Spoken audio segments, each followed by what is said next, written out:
teman ya. Sejauh mana yang dari pengumpulan data sekaligus nanti buat bahan pengayaan diskusi untuk bahan materi hari ini. Oke, kita coba sambil ini ya, pengabsen ya.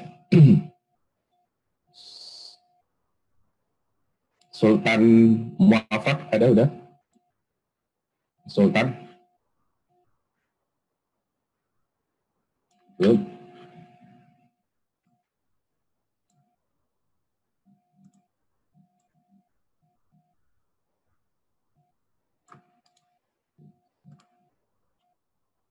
Adila? Ada. Hadir, Pak. Dapat berapa ini Mbak? Berapa kasus? Berapa ini?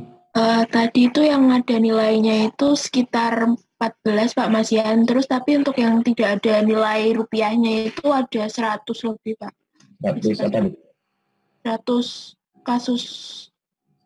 Maksudnya 100. Kalau nilai datanya ada berapa? Yang rupiahnya itu ya Pak? Setiap kasus yang 14 itu tadi itu lebih dari 1 triliun gitu Pak. Tapi belum saya jumlah. Berarti lebih dari 1 triliun, ada 14 lebih ya? Iya Pak. Paling gede apa? Kasus apa? Bentar Pak, saya buka dulu ya Pak. Oke, sambil ini ya. Agung, Bagus, Nugroho. Hadir Pak. Oke, dapat berapa Mas? Dapat apanya Pak? Yang kemarin pengumpulan tugas itu? Nilainya Pak, jumlahnya. Ya. Saya kan karena ngambil dari ada yang Freeport jadi 60 triliun Pak. 60 ya. Berapa ini? Berapa kasus akuisisi? Ada berapa kasus? 5 Pak. 5 ya. 5 tapi udah di atas 1 triliun ya. Ada Freeport. Oke, Alma, Bis. Hadir Pak. Ya. Oke. Dapat berapa triliun? Belum dijumlah Pak, tapi lebih dari setiap kasus tuh lebih dari 5 triliunan Pak. Oke. Ada berapa ini kasus? Yang saya ada nilainya ada 10 kasus baruan, cuman yang sama kayak Adela tadi yang nggak diketahui nilainya itu ada 50-an lebih Pak. Oke. Paling gede apa Mbak? Sebentar Pak.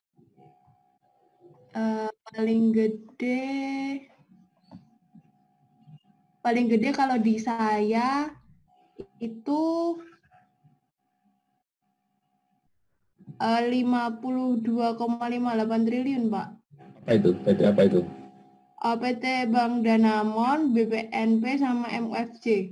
Saya lupa nggak nulis kepanjangannya Pak. Merger, akuisisi, peleburan. Merger ya. Oh yang ini ya, Bank Danamon kemarin tuh ya. Iya. Andri Widiatmoko. Cek hadir Pak. Ya. Dapat berapa Mas? Saya nyari yang merger dapat 3 Pak, tapi nggak ada nilai rupiahnya Pak. Nggak ada. Terus yang akuisisi saham ada 4 sih Pak. Kira-kira? Gimana Pak? Kira-kira ada nilainya berapa? Yang akuisisi saham yang paling gede yang ini sih Pak, akuisisi Bangkok Bank pada Bank Permata Pak, 3 triliun. Itu dilihat dari data mengakuisisi ya berarti ya, perusahaan yang mengakuisisi ya? Iya, ada laporan di website itunya Pak, perusahaan efek Pak. Ada laporannya. Oke, kemudian Maaf Pak, ada yang belum di ACC Pak. Ya, senang.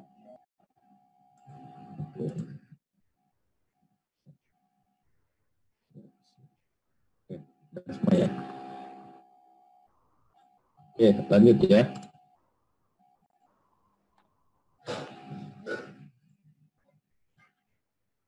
Bunga? Ya, Pak. Ya. Dapat berapa Mbak? Ada 17. 17 kasus. Ya. Paling banyak apa? Paling besar? Paling besar ini ada peleburan BCA Syariah sama Bank Rabobank Internasional Indonesia. Jadi mereka tuh melebur terus menjadi Bank Interim Indonesia. Nilainya itu 643 triliun. Dia Pak, rencananya pakai nilai buku atau apa gitu? Belum tahu Pak, belum nyari sampai sekarang. Iya. Ini ya. Oke, Carmelita. Iya Pak. Ya, dapat berapa Mbak? Berapa kasus? Kalau yang ada nilainya saya dapatnya cuma 6 kasus Pak. Kira berapa nilainya? Totalnya 14 triliun. Oke. Iya 14. Yang paling besar? Yang paling besar dari PT Semen Indonesia, akuisisi PT Semen Indonesia pada holder Vin BV Pak. Ya, mengakuisisi atau diakuisisi itu? Mengakuisisi Pak. Jadi Semen Indonesia mengakuisisi semen? Iya. Oke. Di luar negeri berarti yang diakuisisi perusahaannya ya? Apa Pak? Yang diakuisisi PT Semen Indonesia perusahaan di luar negeri berarti? Iya Pak. Oke. Ya, nanti kita sambung nanti ke konsepnya ya. Oke, Mbak Didi. Ya Pak, saya dapat yang ada nilainya 5 Pak, penggabungan usaha 2, pengambil alihan saham 2, sama spin off 1. Berapa nilainya? Iya Pak, yang paling besar. Ya. Nilainya yang paling besar itu penggabungan usaha PT Gunawan Jaya Steel dengan PT Jaya Paris Steel. Nilainya 2,8. Nilainya 2,8 triliun. Benar ya itu ya? Oke. Paris Steel ya. Ya. Devi Octavia. Iya Pak. Jadi, saya mendapat 5 kasus Pak. Ya. Yang paling besar Bank Danamon. Danamon. Ngapain? 46,62 triliun. Ya, dia aksi corporate action-nya ngapain? Penggabungan usaha Pak. Dengan ya, Danamon. Iya. Iya, Mbak kemarin kan PSAK 14.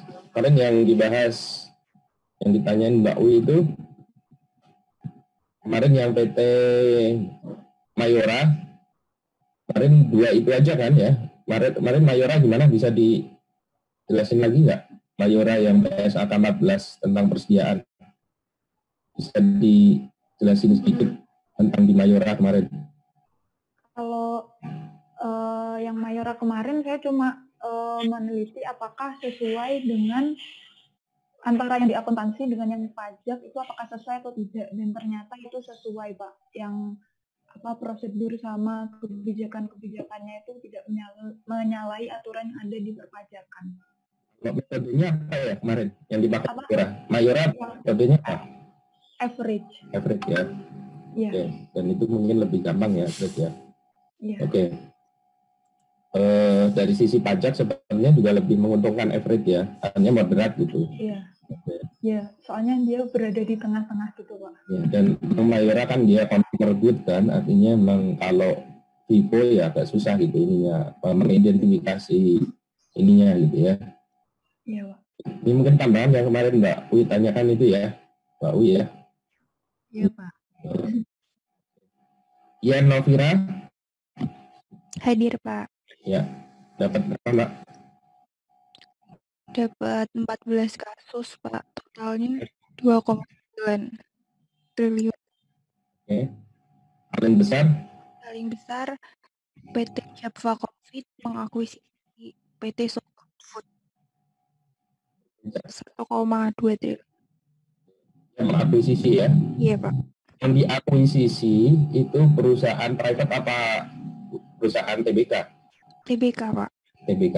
Berarti kan nanti isu perpajakannya kemarin yang saya sampaikan ya. Jadi kalau perusahaan targetnya itu perusahaan TBK, asumsinya nanti withholdingnya sudah dilakukan oleh pihak bursa ya, otoritas bursa gitu. Jadi ini makanya teman-teman mungkin udah ngelis ada 14, ada yang 20, 25. Nah, cek lagi nanti yang benar-benar bisa ada aspek pemajakannya itu kemungkinan ya yang non bursa gitu. Dan memang paling banyak informasi corporate action ya memang WPP bursa, apakah dia sebagai pengakuisisinya ya kayak Jarab Aristil tadi ya, atau pihak yang diakuisisi atau pihak yang melakukan pengalihan. Cuma paling banyak sih memang informasi itu paling triggernya dari WPWP Go Public ya. Oke, Mbak Dian. Hadir, Pak. Ya. Saya ketemu 16 yang ada nilainya, terus 4 yang nggak ada nilainya, Pak. Oke, kalau yang ada nilainya berapa? Belum saya jumlah sih, Pak. Lebih dari 1, triliun gitu. Oke. Paling besar apa itu? Perusahaan apa? Ciputra Development, penggabungan usaha. Ciputra ya. Itu tahun berapa, Mbak? Tahun 2017. Oke, Ciputra. Oke, Dian Pranelia. Pak, maaf, Dina Dina belum di ACC, Pak. Oh, ya. Nah. Oh ya, oke. Ini dulu ya. Joanne, Cynthia. Iya, Pak. Ya. Dapatnya 6 kasus, Pak. Cuman ada 2 yang nggak ada nilainya. Yang ada nilainya, yang paling besar? Yang paling besar itu akuisisi oleh PT BRI. PT BRI mengambil alih PT Asuransi Beringin Sejahtera. Asuransi BRI Sejahtera. Berarti itu kalau nanti didalamin lagi, sebenarnya dia anak BRI ya, grupnya dia diakuisisi gitu ya. Asuransi BRI maksudnya diakuisisi oleh BRI gitu ya. Beringin, Pak. Oh, Beringin. Oke. Jadi nanti tinggal dicari kalau mau ini siapa perusahaan pemilik ininya ya. Itu nanti aspek pemajakannya ya ada di pihak yang penjual itu ya. Pemilik Beringin sebelumnya gitu ya. Apakah ya perusahaan atau perorangan ya. Oke. Yohanes Christian Sitorus. Hadir, Pak. Ya. Gimana, Bang? Dapat berapa, Bang? Dapat 8, 7 ada nilainya, 1 gak ada nilainya, yaitu yang MNC Vision mengakuisisi Vision, saya tidak dapat nilainya. Untuk yang ada nilainya terbesar itu Inalum mengakuisisi Freeport sebesar 55,8 triliun. Tadi Inalum tadi ya, yang Freeport ya. Oke. Ya. Siap. Tadi yang nggak ada MNC ya, grupnya MNC ya. MNC Vision TBK mengakuisisi Vision. Yang Vision saya belum tahu entah TBK atau tidak, Pak. Walaupun nggak ada nilainya itu bisa jadi trigger juga ya. Jadi untuk mendalami memang harus dilihat sih secara keseluruhan ininya. Tapi nggak apa-apa, ini kan kita coba lagi mengidentifikasi corporate action-nya ya. Oke, siap Bang. Kenanga? Ada Kenanga?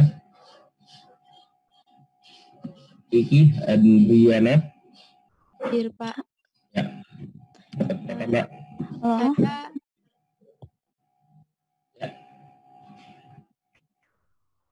Saya dapat yang ada nilainya itu 4, Pak, untuk yang penggabungan usaha. Terus yang paling besar itu PT Ciputra dengan jumlah aksi korporasinya 3 miliar, sekitar 3 miliar. Terus yang penggabungan tadi PT apa? Yang Ciputra tadi, Pak. Ciputra. Kalau yang tadi apa? Ini, yang satunya tadi, yang selain Ciputra. Saya cari yang penggabungan saja, Pak. Kemarin tuh. Ora Marpaung. Saya dapat 5, Pak. Ya. Yang paling gede itu sama kayak Devi tadi, yang PT Bank Danamon, Pak. Yang sama Mitsubishi. Laudia. Hadir, Pak. Ya. Untuk kasus saya dapat 5, terdiri dari 3 penggabungan, 1 likuidasi, dan 1 pemisahan. Untuk yang penggabungan yang paling besar itu ini penggabungan Bank Interim Indonesia ke PT Bank BCA Syariah nilainya 2,7 triliun. Siap. Nadi, Asti. Oke. Iya, Pak. Ya. Kalau saya dapatnya akuisisi asetnya 1, mergernya 2, akuisisi sahamnya 6, Pak. Yang paling besar? Untuk yang merger itu penggabungan usaha PT Bank Interim Indonesia ke dalam PT Bank BCA Syariah senilai 2,744 triliun, Pak. Jadi bank ya, paling banyak dari tadi bank paling banyak juga disebut. Makanya kemarin kita juga capture bagaimana pengertian merger, konsolidasi ya itu dari sisi undang-undang perbankan. Jadi apa istilahnya kalau kita memeriksa ya analisis, jadi nggak hanya kacamata PPH saja gitu, kita mesti melihat undang-undang yang lain gitu, undang-undang PT pastinya ya, kalau PT kan berlaku ke semuanya, jadi hampir semua ada namun ya kan, RI ya perbankan, jadi kita mesti melihat tentang juga di perbankan gitu ya. Oke, Mahmud, Natania. Ya, Pak. Ya. Saya aksi korporasinya dapat 10. Yang paling gede nilainya itu akuisisi PT Perusahaan Gas Negara TPK yang mengambil alih PT Pertamina Gas dengan nilai transaksi 20,1 triliun. Ini ya, gas akuisisi ini ya. Oke. Itu saya lihat siapa dia pemilik, itu anaknya Pertamina ya kemungkinan ya? Iya, Pak. Udah ketahuan nggak selain Pertamina pemiliknya? Belum cari sih, Pak. Kurang tahu. Oke. Rizkian. Ya.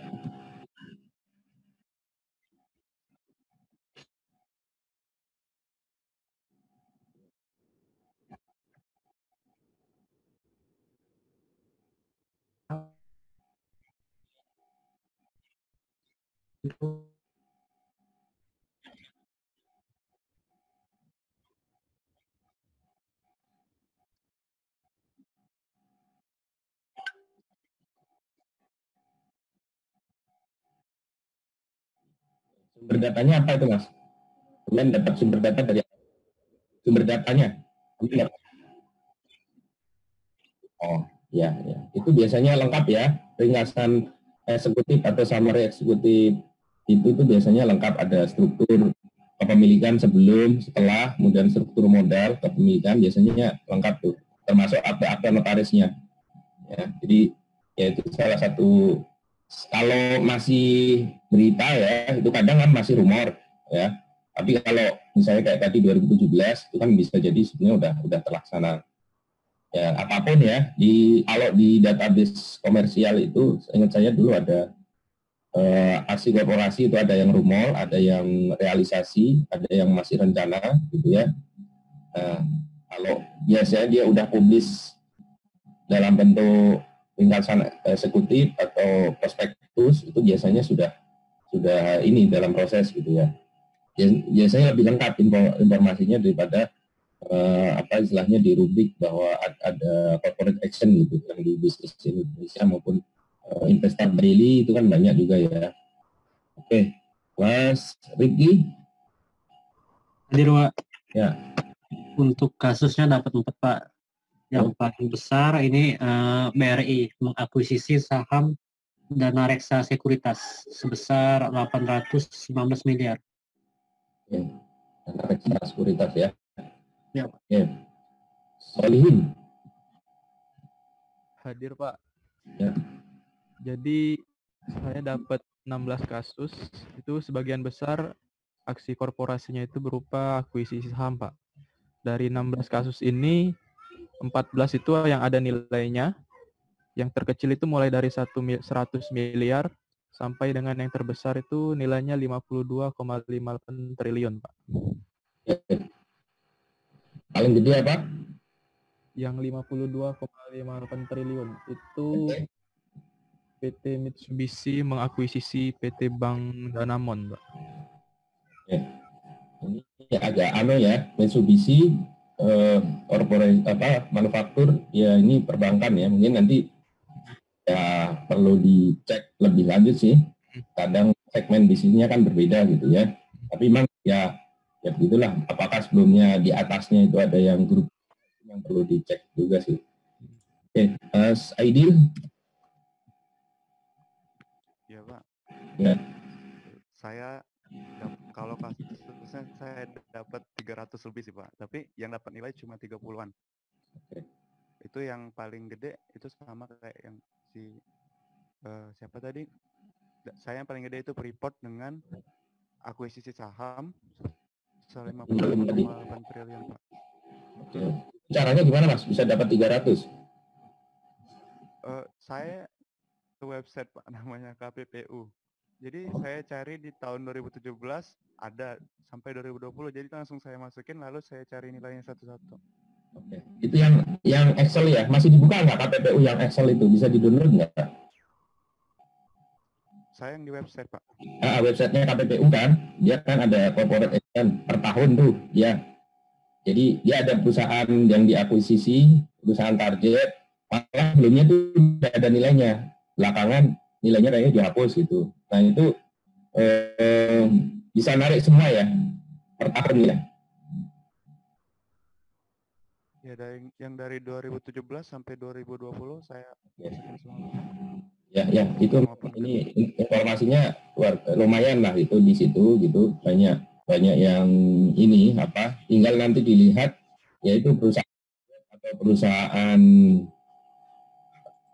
nya itu go public atau bukan, private atau bukan gitu ya. Kemudian nanti tapi untuk memulai yang dari KPPU ya. Jadi di website-nya KPPU kemudian dicari corporate action ya, ada laporannya.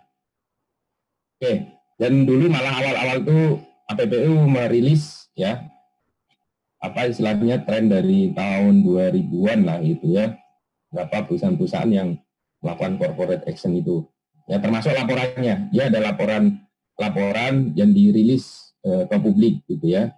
Cuma kelemahannya itu tadi kemarin saya sampaikan, harga transaksinya itu ya skip gitu ya, dikosongin.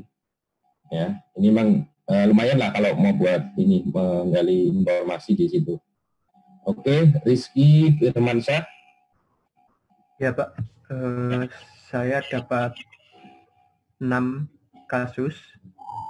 Yang terbesar itu ICBP dan Pinehill Company 43,45 triliun rupiah. Itu apain Mas? Itu akuisisi, Indofood akuisisi. Burungnya ini Mas, lagi bahagia burungnya. Iya Pak, banyak burung di rumah. Kafira. Hadir Pak. Ya. Yes. Mana Mbak? Saya dapat 5 kasus, terus untuk yang nilainya paling besar itu sama kayak siapa tadi, Devi ya kalau nggak salah, merger PT Bank Danamon sama Bank Nusantara Parahyangan, nilai transaksinya 46,62 triliun. Putri Berliandari. Hadir Pak. Ya. Kemarin dapatnya 3 kasus Pak, yang paling besar nilainya 2,8 triliun. Itu PT Gunawan Dian Jaya Steel Tbk. Yan Sony. Ya. Saya ada dapat 10 kasus Pak, tapi ada yang satu nggak tertera nilai transaksinya dan ada 2 yang masih dalam mata uang asing US dollar dan ringgit Malaysia. Nah, nilai yang paling tinggi itu adalah sama kayak teman yang sebelumnya, yang atas penggabungan antara 2 perusahaan yang dikendalikan oleh PT BCA Tbk, yakni PT Bank Interim Indonesia ke dalam PT Bank BCA Syariah. Itu nilainya 2,7 triliun, Pak. Oke, siap. Ya, jadi teman-teman, ini kan ya, salah ya, teman-teman kan calon-calon auditor, calon-calon ini ya.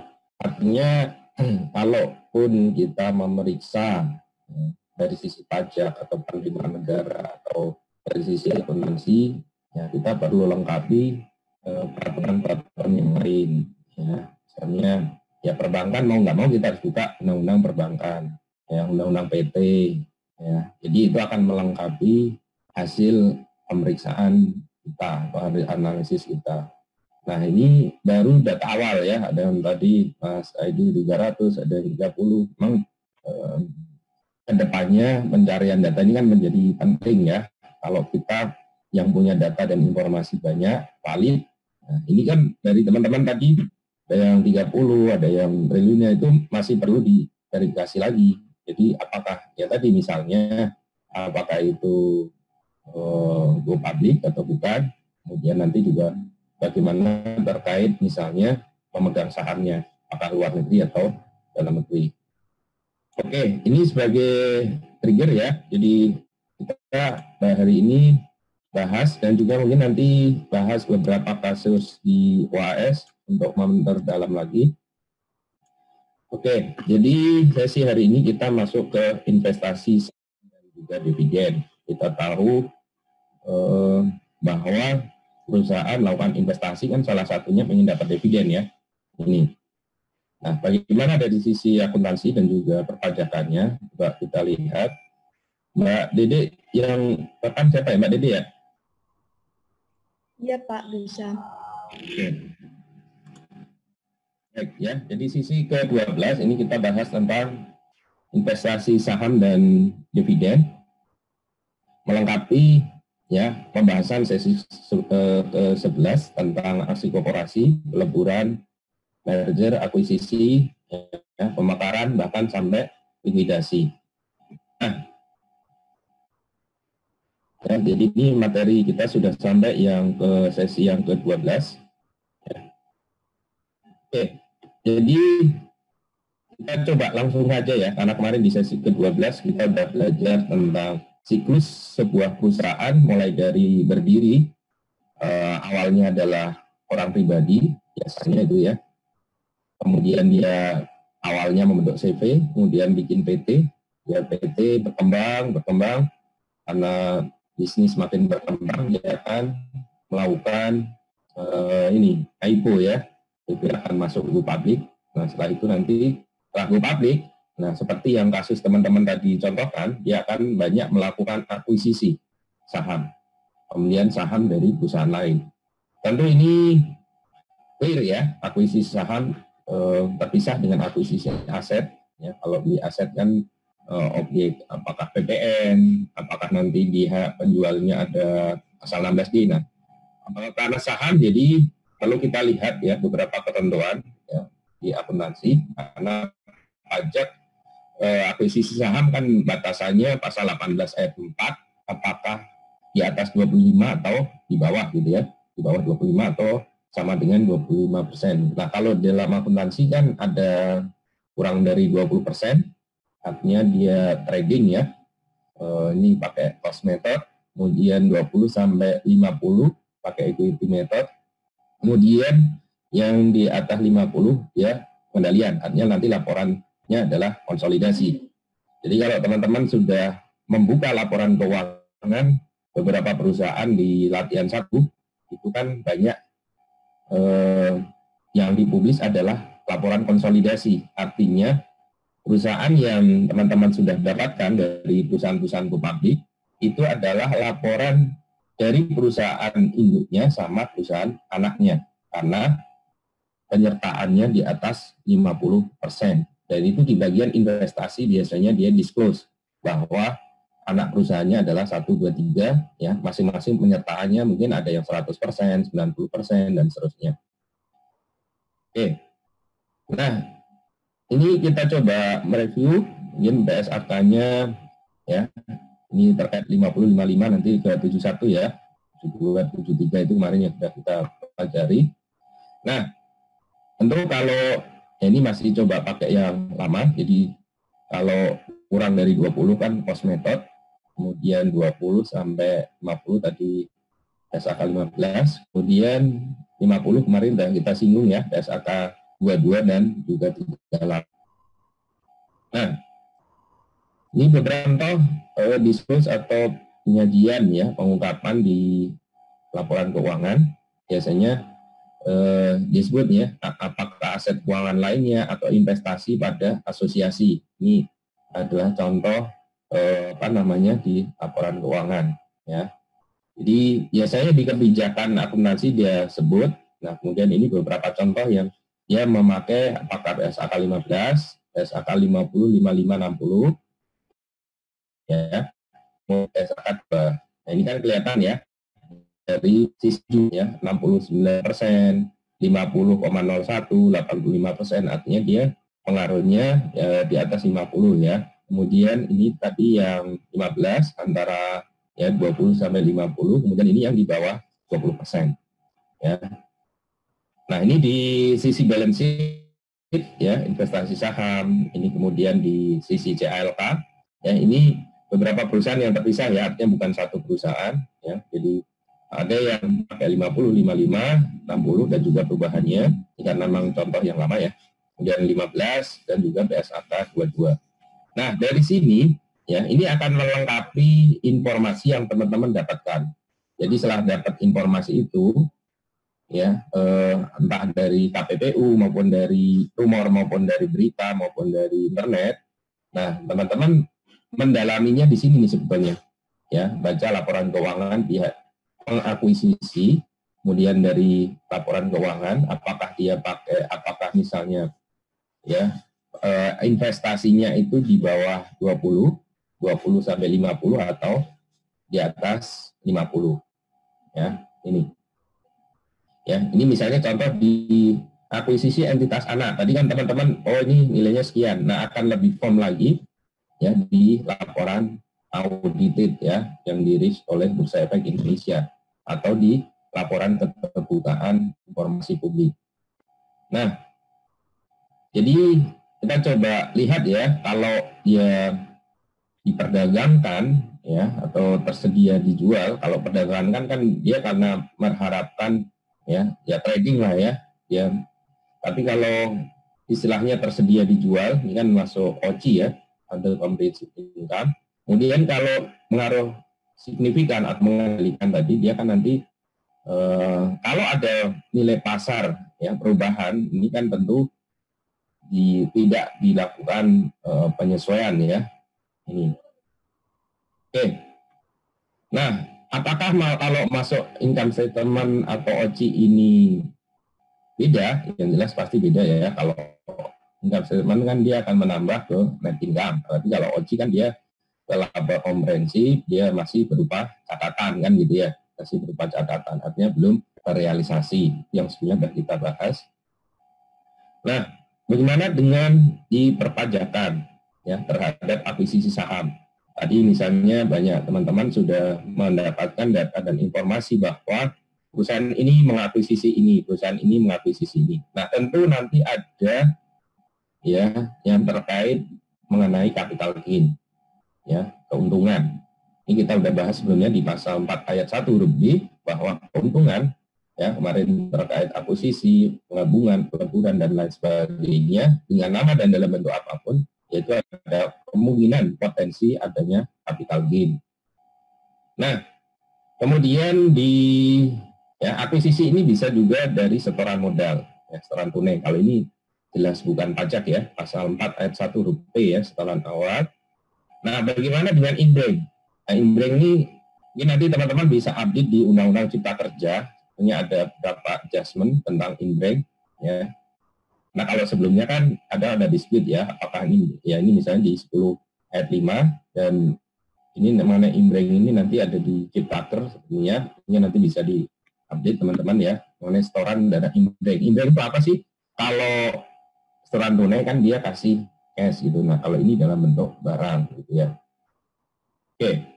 Nah, tadi teman-teman sudah mencontohkan banyak sekali kasus-kasus pengalihan saham, pembelian saham. Nah, kita coba buat metriknya ya.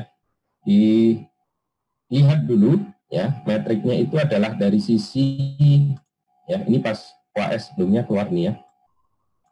Suruh menjelaskan ini gitu. Jadi ini pembelian Misalnya dari sisi pembeli, kalau pembelinya dalam negeri, kemudian penjualnya dalam negeri, berarti nanti akan terutang tarif pasal 17. Ya, berarti kalau misalnya kasus 2019 masih 25% gitu ya. Ya, jadi pembeli beli berapa dari penjual, misalnya nih harga perolahan 100, dibeli oleh pembeli 1.000, berarti ada keuntungan 900. Nah, itu dikenakan pasal 17 biasa, berarti 25%. Kalau nanti case-nya 2020, berarti kan udah tarifnya 22%, kan gitu ya.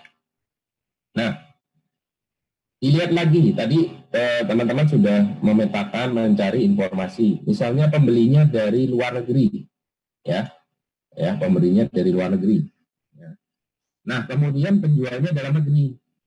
Siapa capital gain-nya nanti? Capital gain-nya itu ada di penjualnya yang dari dalam negeri. Ya, jadi ada WP luar negeri membeli perusahaan di dalam negeri. Berarti nanti objek pajaknya pasal 17 itu ada di WP penjual dalam negeri.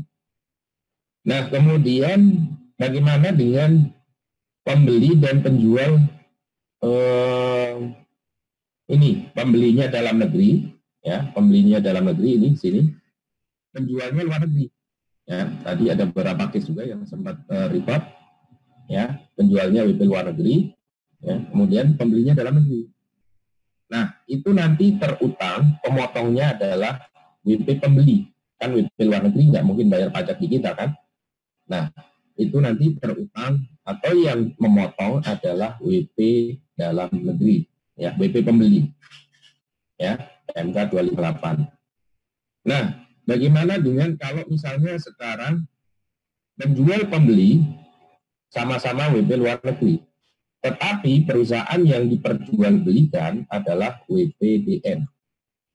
Nah, itu nanti yang memotong adalah perusahaan target. Ini akuisisornya, ini pihak penjualnya.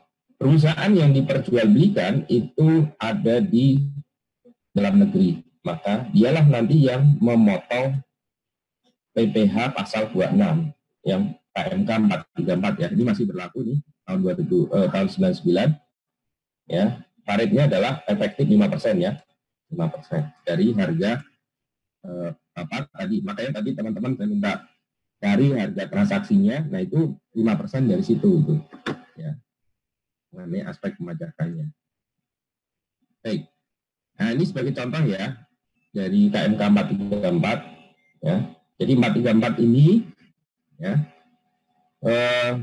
mengatur misalnya tadi adalah WP luar negeri ya, pembelinya itu ditunjuk sebagai pemungut ya, pemungut atau pemotong yang tadi ya. Istilahnya pemungut karena memang bukan apa ya, bukan uang dia gitu ya.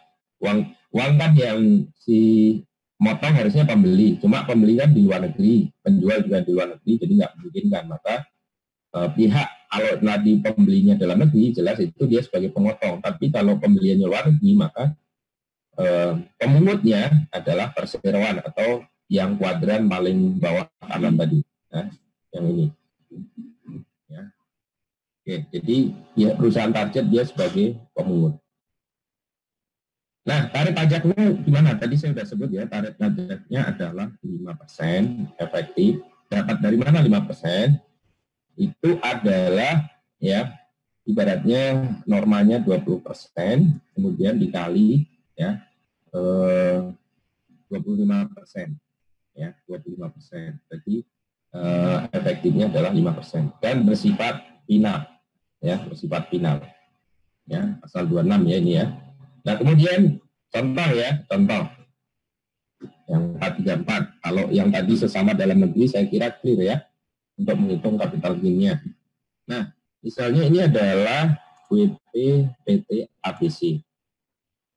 Sebelumnya dimiliki oleh CDI Ltd penjual dan PT XYZ pembeli. Ya, pembeli. Nah, ya, jadi ini ada case 1, pembelinya WP dalam negeri. Kemudian case kedua, pembelinya adalah WP luar negeri. Ya, jadi misalnya ada 2 kasus pengalihan. Yang pertama PT AVJ penjual si pemegang saham sebelumnya CD Ltd kemudian dibeli XYZ. Kasus kedua, PT ABC ya, dalam negeri dia menjualnya FGH Ltd dibeli oleh HIJ Ltd, berarti sesama luar negeri. Ya. Oke, ini yang diatur di 434. Nah, jadi ada dua kasus di sini. Kasus pertama, ya, jadi PT ABC semula misalnya 50% dimiliki oleh CD Ltd, kemudian yang 50% FGH, ya, kemudian dibeli satu ya oleh XYZ, kedua dibelinya oleh HIJ. Artinya ini ya pemegang saham sebelum ya before, ini setelah after ya. Nah, gitu. Jadi ini pemegang saham sebelum, ini setelah. Makanya tadi kalau teman-teman perusahaan ini membeli, nah itu adalah dari sisi di sini ya. Nah ini. Nah, PT XYZ membeli, mengakuisisi. Nah, itu kan paling banyak informasi di sini. Ya. Dari informasi ini biasanya akan kebuka ya informasi bahwa oh ini ternyata perusahaannya dimiliki luar negeri. Kemudian juga ada WP luar negeri juga yang beli gitu. Apalagi kalau dia bilang membeli 60%, membeli 40%, atau membeli, berarti kan ada apakah pemilik sebelumnya masih eksis atau tidak. Ya, jadi buat semacam skema transaksinya. Nah, tadi teman-teman sudah banyak dapat tindak, ada yang ngambil dari bursa, dari KPPU. Kalau ini kan nggak mungkin ya, karena ini konfidensial. Kemudian dari koran, ya internet. Kan tadi rata-rata ngambil sumber datanya ini nih, ya. Oke.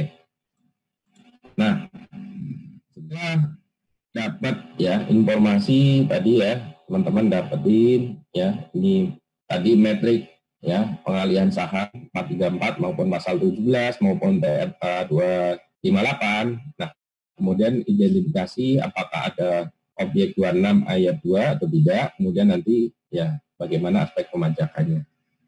Sebagai contoh ya, jadi misalnya ini kalau misalnya sudah di DJP gitu ya, ini ada data pemegang saham, ini sebetulnya bisa juga dari data AHU ya, data AHU itu ada yang di Kumham. Nah, dia ada data mengenai sejarah siapa pemegang sahamnya. Nah, kemudian ditambah ini data laporan keuangan dari perusahaan yang ada di luar negeri. Jadi informasi yang teman-teman tadi dapetin ya, itu mesti dicari lagi data informasi yang valid. Misalnya apa? Kalau terkait WPWP di luar negeri, misalnya Singapura, itu ada laporan keuangan berbayar ya yang dipublis oleh namanya AKRA ya, AKRA. Jadi itu bisa dibeli, harganya kurang lebih ya 200-300 ribu gitu per laporan keuangan. Ada yang kalau di kita itu laporan long form report, ada yang short form. Kalau biasanya hanya profil itu biasanya lebih murah gitu ya. Nah, ini bisa buat menghitung nanti pemajakannya ya. Berarti kan ini nih ya.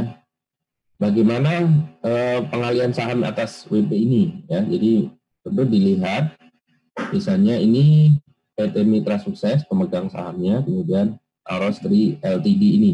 Nah, kemudian nanti dilihat informasi juga bahwa ini mendisposal 40% ya. Not Interactive Technologies. Jadi misalnya ini adalah PT RA ya, PT RA ya, PRA. Nah, nanti perusahaan yang diperjualbelikan itulah karena yang sesama di luar negeri itu yang akan menjadi pemungut ya, istilahnya tadi ya, akan menjadi pemungut yang terutang pasal 26 final. Nah, informasi yang kayak gini nih memang harus ibarat pasal dikumpulin. Jadi teman-teman yang sudah dapat informasi itu nanti perlu dicari data ya, kalau biasanya dua alat bukti lah ya. Misalnya dari laporan keuangan WP luar negeri, prospektus, laporan audited ya, dan lain sebagainya. Nah, Tentu kalau terkait aksi korporasi ini mengetesnya dilihat lampiran 5 atau 6 SPT. Ini kalau data internal di DJP. Kemudian laporan keuangan tadi misalnya yang audited, ya. Kemudian terkait goodwill kemarin dia, apakah ada goodwill? Ya, ini juga perlu diperhatikan. Karena kalau ada mencatatkan goodwill konsolidasi, berarti kan investasinya melebihi harga pasar wajar, kan gitu ya. Oke. Baik, berikutnya adalah terkait akuisisi saham yang terkait pasal 18 ayat 3C Undang-Undang PPH. Nah, kalau case-nya seperti ini, ya, ini seperti kasus yang tadi teman-teman temukan, PT TBK membeli saham PT HGJ 100%, 200 miliar. Ini case-nya di dalam negeri, ya, dalam negeri. Ya. Sorry. Nah, kalau ini kasusnya hanya seperti ini saja, tentu kita tinggal lihat siapa pemegang saham HGJ, ya, pemegang sahamnya siapa. Kasusnya seperti ini aja. Nah, ketika kita mau mendalami terkait kasus transaksi investasi saham dan juga dividen, itu perlu kita lihat tidak hanya kasusnya begini saja, ya, di belakangnya ada apa.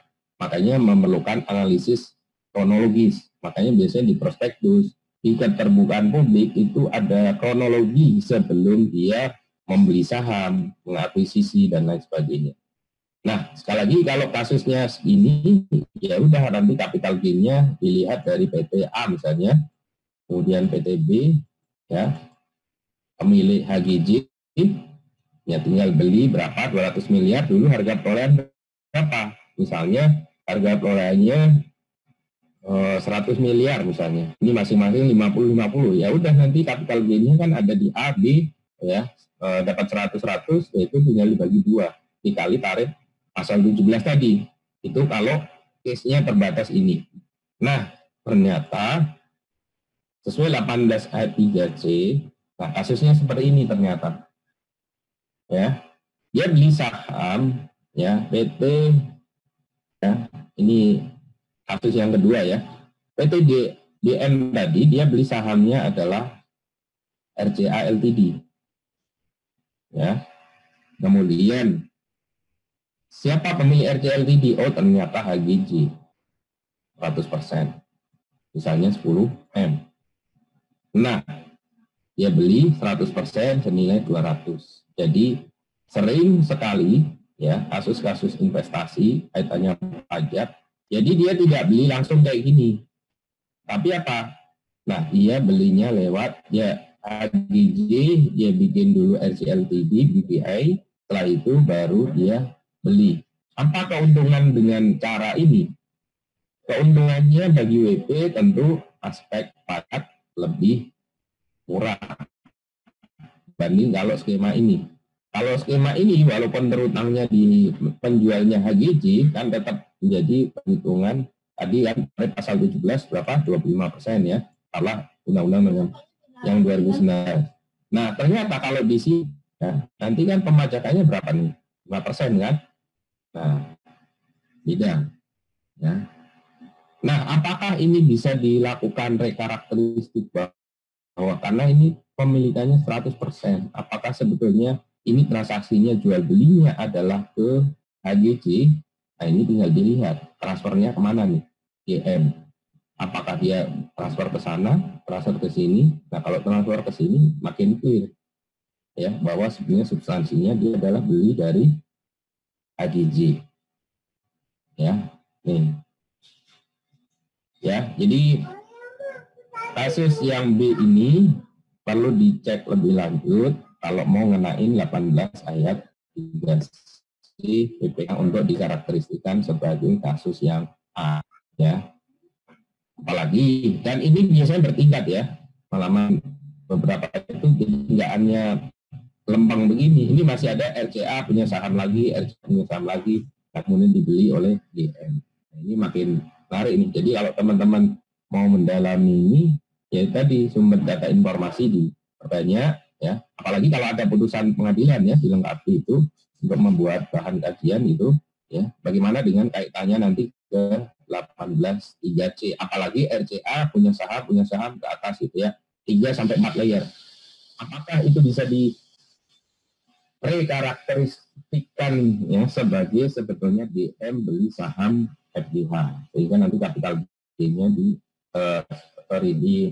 HGJ ya, atau nanti dikenakan IDM tadi ya. Oke, ini memang perlu ditelusuri lebih lanjut informasinya ya, kumpulan data dan informasinya. Oke, jadi terkait rekarakteristik atau rekarakterisasi ini terkait invest saham itu terkadang juga apakah sebetulnya dia invest saham atau memberikan utang pinjaman ya, apakah 18.3 atau 18 ayat 3C ya. 18 ayat 3 itu apakah utang sebagai modal atau 18 ayat 3C ya. Nah, untuk melihat sebetulnya orang itu melakukan invest modal ke sebuah perusahaan atau memberikan pinjaman, tentu ada beberapa teori ya yang mendukung. Jadi kalau kita nih sebagai pemegang saham kan bebas saja, apakah kita sebagai invest atau sebagai utang, tentu mana yang paling menguntungkan. Bagi pemegang saham, tentu dia nanti berharap dapat dividen tadi ya, dengan invest dia dapatin dividen. Tapi kalau dia memberi pinjaman, dia akan dapat suku bunga, ya, suku bunga atau selisih kurs gitu ya. Nah ini.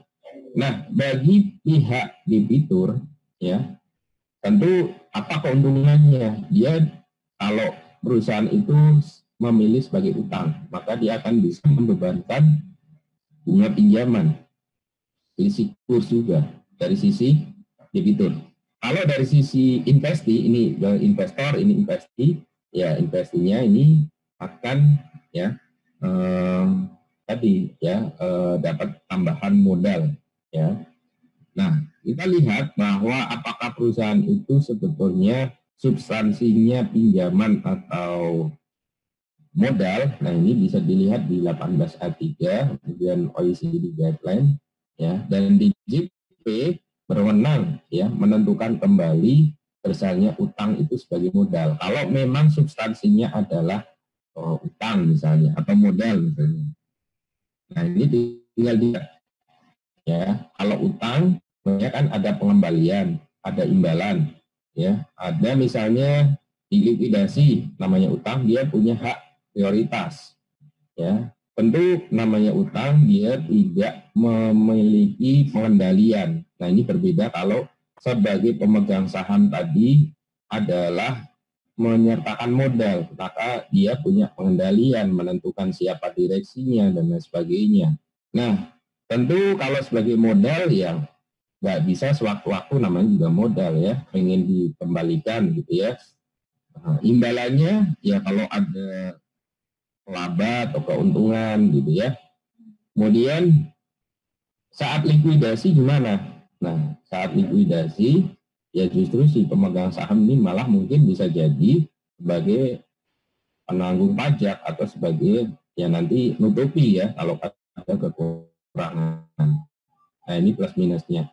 Ya karakteristiknya. Nah, tinggal dilihat apakah itu sebagai utang atau modal. Saya kira dengan era pandemi ini ya, banyak orang apakah melakukan utang atau dia mencari investasi. Nah ini jadi penting nih ya, apakah sebetulnya uang yang masuk itu sebagai pinjaman atau sebagai modal ya, dengan memakai pengujian substansi ini. Ya ini beberapa ini yang nanti mungkin bisa dicek ya untuk. Nah pengaruhnya ke mana? Ke perpajakan. Nah kalau misalnya tadi ya substansinya antara utang atau modal itu adalah sebetulnya adalah modal ya, tetapi perusahaan itu membebankan biaya bunga selisih kurs, maka itu kan menjadi di perpajakan tidak boleh dibebankan biaya bunganya tersebut ya. Ini apa keterkaitannya nanti ke perpajakan. Jadi kalau setelah kita karakteristik tadi, oh ini sebetulnya bukan utang nih, modal. Maka turunan dari utang kan pasti ada biaya bunga pinjaman. Nah, biaya bunga pinjaman ini mestinya nanti di dalam rekonsiliasi fiskal yaitu tidak boleh dibebankan. Kenapa? Karena substansinya adalah utang. Kita tahu dari mana substansinya utang, dari konsep teori tadi, kemudian di kewenangan DJP pasal 18 ayat 3 itu bisa melakukan ya karakterisasi bahwa itu adalah sebetulnya modal. Kenapa? Misalnya tadi tidak namanya utang kan ada periode pembayaran, apakah tiap bulan, 3 bulan sekali, 6 bulan sekali, atau setahun sekali mesti dibayar. Kok ini dalam 5 tahun nggak pernah ada bayaran? Wah, ini modal nih sebetulnya, gitu ya. Sehingga perusahaan tidak diperkenankan untuk membebankan adanya bunga pinjaman dan juga selisih kurs. Nah, ini tentu ya untuk mengecek apakah sebenarnya utang atau tidak, ya ini dilihat dari apakah ada transaksi masuk atau tidak, itu jelas. Kemudian baru ke analisis sanksi tadi. Nah, baru nanti kalaupun itu sebetulnya utang, ini masih ada ketentuan lagi tentang DER ya, debt equity ratio. Artinya nanti pembebanan biaya pinjamannya itu masih memperhatikan rasio 4:1.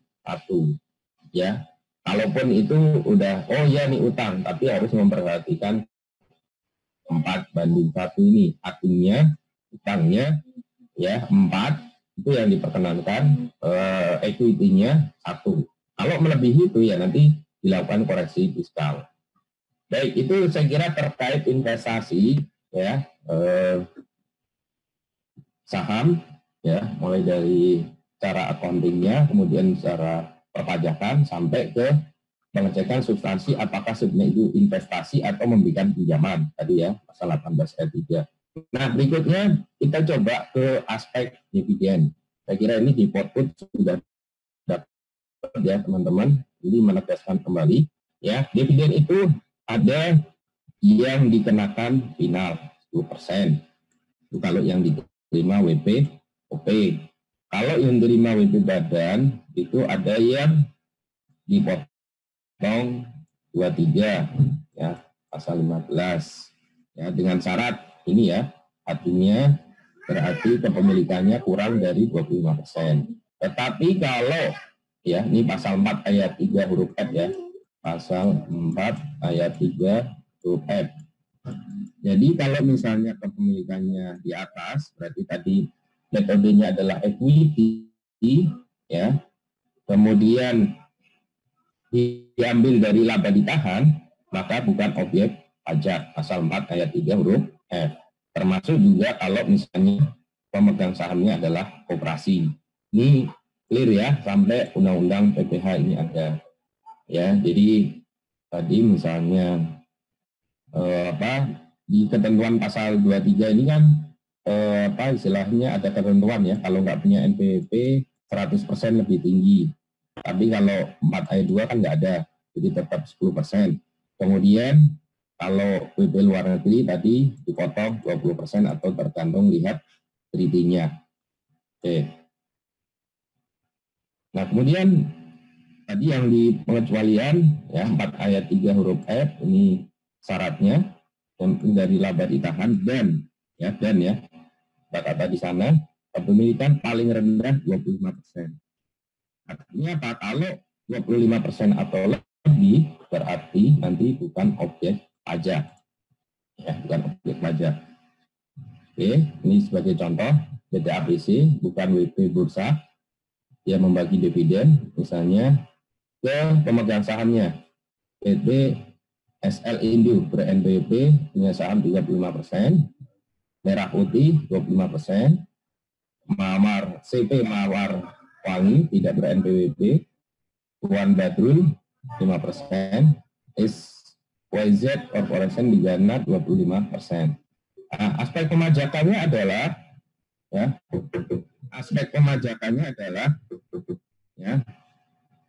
ya 35%, misalnya dia dapat dividen ya karena yang dibagi 1M berarti 350 ya. Ini tidak terutang pasal 23. Kenapa? Karena di atas 25%. mawar putih ya 24%, ya ini potong 15%, 23. Kemudian CP mawar wangi ya. Ini karena nggak punya NPWP berarti plus ada sanksi 200%. Wan Badrul ya, dia mau NPWP atau tidak kan, kalau 4 ayat 2 tetap ya, ini 10%. Ini ber-NPWP. Kemudian SWZ ya, ini asumsinya mungkin nggak ada treaty jadi 20%. Ya, ini aspek pajakannya. Nah, tinggal nanti kita memposisikan apakah sebagai pemegang saham atau sebagai perusahaan yang membagi dividen. Ya, itu nanti bagaimana penjurnalannya. Nah, ini nanti kita ambil latihan nanti pembahasan di UAS ya. Nah, ini terkait teknis pemotongan ya, withholding-nya tanggal 10, 15 ya. Kemudian tanggal 20. Nah, bagaimana dengan undang-undang cipta kerja terkait dividen? Ya, ini kita coba update Ciptaker di khususnya terkait dividen. Nah, di Ciptaker, undang-undang Ciptaker terkait dividen, ya, penghapusan PBH atas dividen dalam negeri, artinya sudah dihapus. Ya. Dividen ya dan penghasilan setelah pajak dari luar negeri tidak dikenakan pajak sepanjang diinvestasikan atau digunakan untuk kegiatan usaha di dalam negeri. Berarti ini akan berubah total ya, aturan yang tadi aspek mengenai dividen yang 4E2, 23 ya, akan berubah total. Karena memang yang termasuk dilakukan perubahan khususnya terkait dividen ini. Kemudian juga penghasilan dari luar negeri selain BUT sepanjang diinvestasikan di Indonesia, ini juga diatur. Nah, coba kita lihat yang mengenai dividen ini dulu. Ya. Nah, ini berubah pasal 4 ayat 3 huruf F yang tadi mensyaratkan bahwa yang bukan dividen kan ada 2 syarat ya. Paling minimal atau 25%, kemudian dari laba ditahan. Laba ditahan tadi kan bukan objek pajak. Nah, ini aturan sebelumnya. Kemudian tadi 10%, ini 23, ini bukan objek. Nah, di Cipta 11, ya, ini November kan ya. Nah, dividen yang berasal dari dalam negeri, dalam negeri diterima oleh WP dalam negeri sepanjang diinvestasikan ya dalam jangka waktu tertentu dan atau WP dalam negeri tidak dikenakan pajak ya. Jadi nggak kena pajak. Cuma memang ini bagaimana teknisnya, ini kan sampai terakhir kemarin masih menunggu PMK-nya ya. Bagaimana nanti teknis ininya, apakah udah langsung otomatis dikecualikan ya terkait dividen tadi ya. Karena sebetulnya kalau dividen itu sebetulnya net ke negara kan 10% ya. Ya, 10%. Kenapa? Kalau misalnya 23 dipotong ya, misalnya dalam negeri ya dipotong PPH pasal 23 5%. Nanti kan jadi sebagai kredit pajak. Berarti 15 yang withholding itu nanti bagi perusahaan yang menerima dividen itu akan menjadi kredit pajak. Sementara di satu sisi nanti dia akan dikenakan 25%. Nah setelah itu kan dikurangi ini. Artinya netting dari penghasilan dividen yang masuk ke kas negara adalah 10%. Nah ini di Ciptaker kemudian ini tadi ya tidak dikenakan PPH. Nah, bagaimana dengan dari luar negeri? Ya, kalau aturan sebelumnya ya dikenakan pajak di Indonesia lewat mekanisme kredit pajak luar negeri. Ya, ini nanti perusahaan biasanya mengisi lampiran 7A ya. Ya, lampiran 7A. Nah, kemudian yang di luar negeri ini ya nanti dilihat apakah public atau private ya. Temuannya adalah apakah nanti diinvestasikan di Indonesia atau tidak ya. Apakah kurang dari 30% ya. Kemudian ya apa setelah BULN setelah dikurangi APU tadi. Memang ini ya teknis ya, kita sambil menunggu Ya, ini sebagai ilustrasi saja.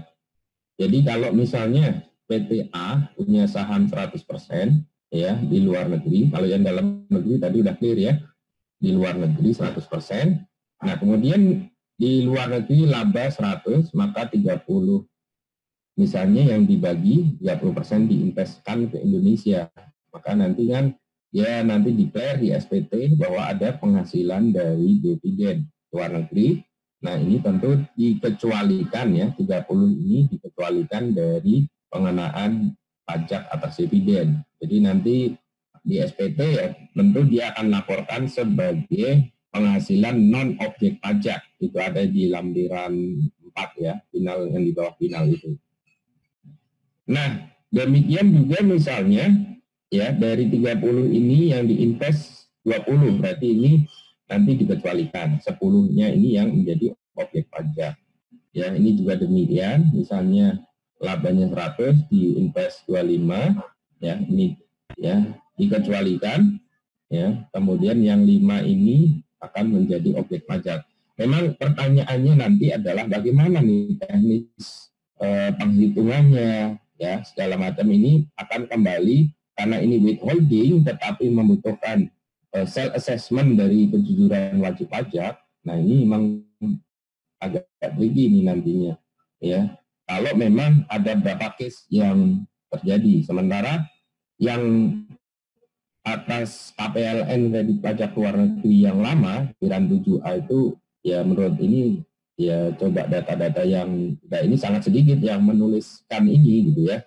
Tetapi dengan adanya fasilitas bahwa dia akan mengumumkan dia dapat dividen luar negeri itu diinvest ke dalam negeri, siapa tahu nanti ini menjadi wajib pajak pada mau. Nah, ini memang bagaimana pelaksanaannya ini memang masih perlu selain peraturan lebih lanjut juga bagaimana nanti implementasi di lapangan kemudian harinya. Apakah tertarik bagi WP-WP dalam negeri untuk melaporkan ini gitu ya.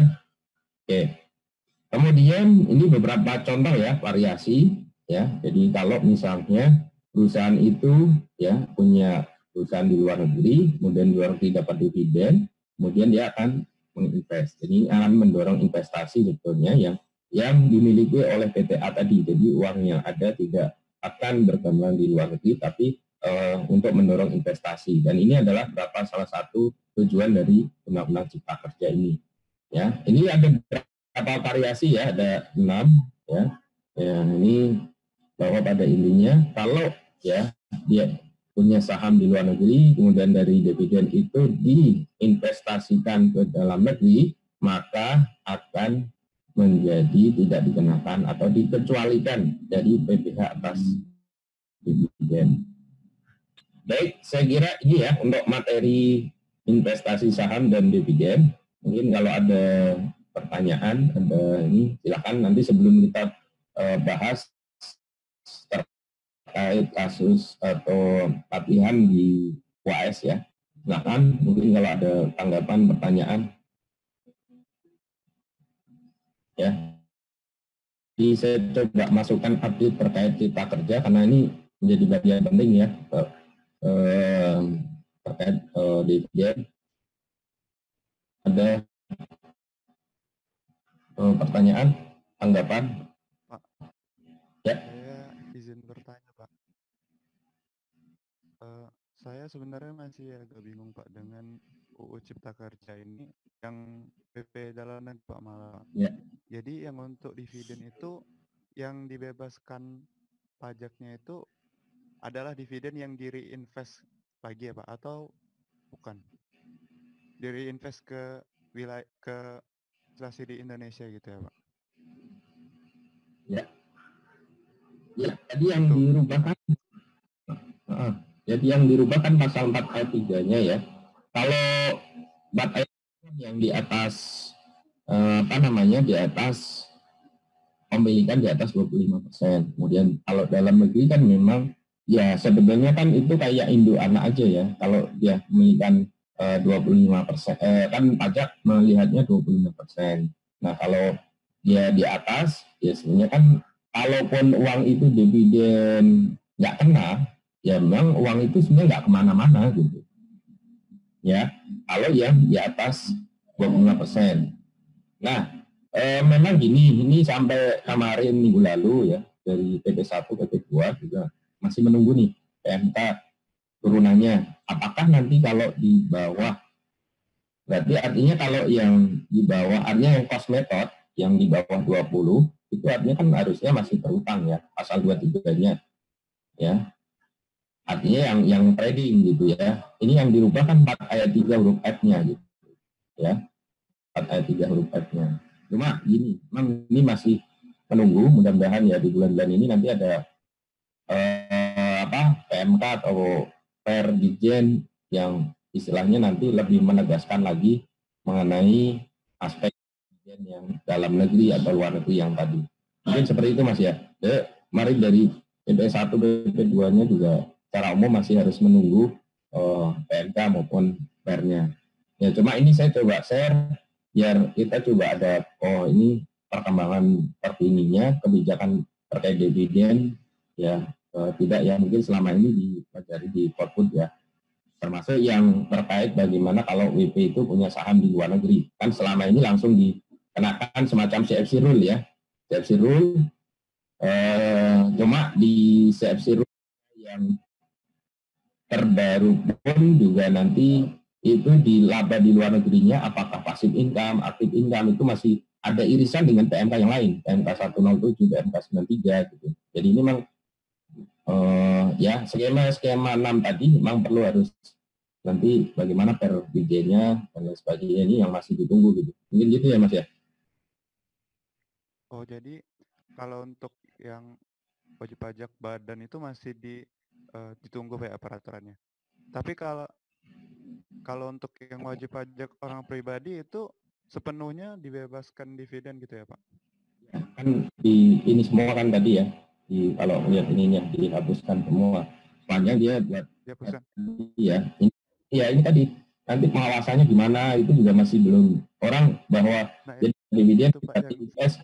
Nah itu ya emang ini di beberapa PR yang undang-undang ini juga bagaimana sih nanti penerapannya gitu di lapangannya untuk ngawasin ini gitu. Apakah buat invest atau buat konsumsi kan agak susah juga yang lihatnya gitu. Apakah yang penting dia nanti dari dividen beli saham itu apakah udah dianggap invest? Nah itu kan juga memang ya perlu dilakukan ini juga gitu. Ya sejauh ini sih mungkin sementara gitu Mas ya. Oke Pak, baik Pak. Terima kasih Pak. Ya, oke. Ada lagi? Izin Pak. Ya. Yang di slide halaman 18 itu yang dividen seharusnya dibagikan sebanyak 5 itu bagaimana Pak, dan bagaimana nanti ketahuannya Pak?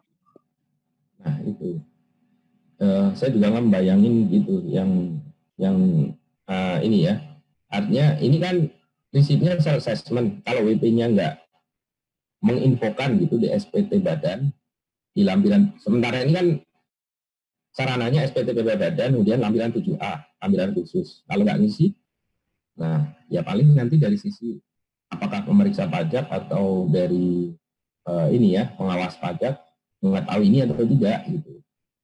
Yang trigger awal sih gini, apakah misalnya nih WPOP atau WP badan di lampiran 6 dia ada invest ke luar negeri, ya trigger awal nantinya untuk meneliti ya itu. Jadi misalnya dia bilang punya saham di luar negeri, berarti kan nanti perlu dicek nih perusahaan di luar negerinya namanya apa, di negara mana. Nah misalnya kayak Singapura, ya bisa tuh beli data lewat Patra tadi. Tapi kalau di luar apakah private atau tidak, kalau dia perusahaannya go public mungkin bisa dicari di negara mana, kemudian dicek laporan keuangan di luar negerinya, benar nggak dia punya penyertaan sekian. Kemudian sama kayak tadi di BI itu kan ada mekanisme pengumuman, misalnya ada pembagian dividen, itu kan ada ya. Kalau di BI itu kan ada kapan dia membagi berapa per lembar, kemudian kapan recording date dan lain sebagainya itu. Nah, mungkin pertanyaannya bagaimana cara misalnya mengawasi dan juga memeriksa, ya tadi nanti misalnya indikasi awal kalau misalnya PTA tadi punya saham di luar negeri, dia ungkap di lampiran 6A atau di laporan audit bahwa dia ada invest ke luar negeri. Nah, tinggal dicari laporan keuangan di luar negeri, apakah dia misalnya ada pembagian dividen atau tidak, ya, laporan keuangan luar negerinya. Nah, kalaupun tidak, ya paling lewat jalur IOI. Nanti DJP ya meminta exchange of information kepada negara mitra. Apakah misalnya minta laporan keuangannya, dan itu diperbolehkan. Saya beberapa kali minta gitu ya. Ya, sepanjang kita bukan istilahnya visi mencari-cari, mengada-ngada gitu.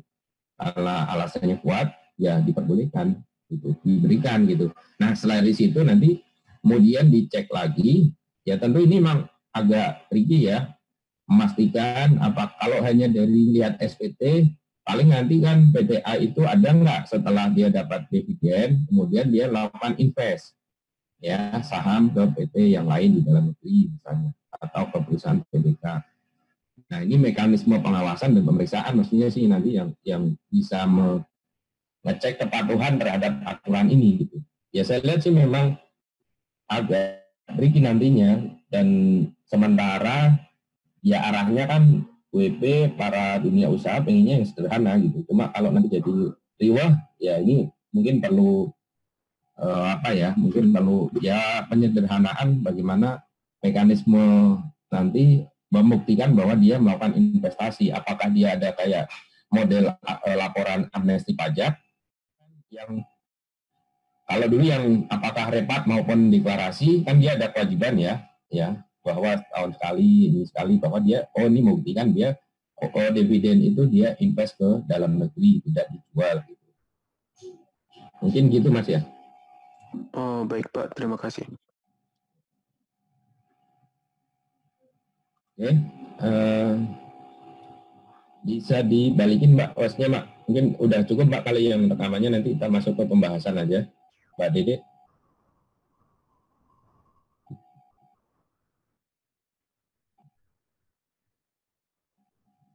Hostnya mungkin dioper balik. Oke, mungkin ininya udah cukup ya materi. Ya. Oke, sekarang kita coba bahas, mungkin teman-teman kemarin udah saya coba share juga ya yang beberapa ini soal sebelumnya. Oke. Nah, ini tadi mereview lagi aja nih soal yang nomor 4. Bisa di layarnya ada teman-teman untuk soal nomor 4. Oke. Ada yang mau pendapat menjelaskan lagi, jelaskan aspek pemajakan atas transaksi pengalihan saham yang melibatkan pembeli, penjual, dan targetnya adalah WP dalam negeri, luar negeri dengan melengkapi tabel berikut, berikan dasar hukumnya. Jadi ini kuadran 1, 2, 3, 4 gitu. Ada yang mau menjelaskan? Silakan.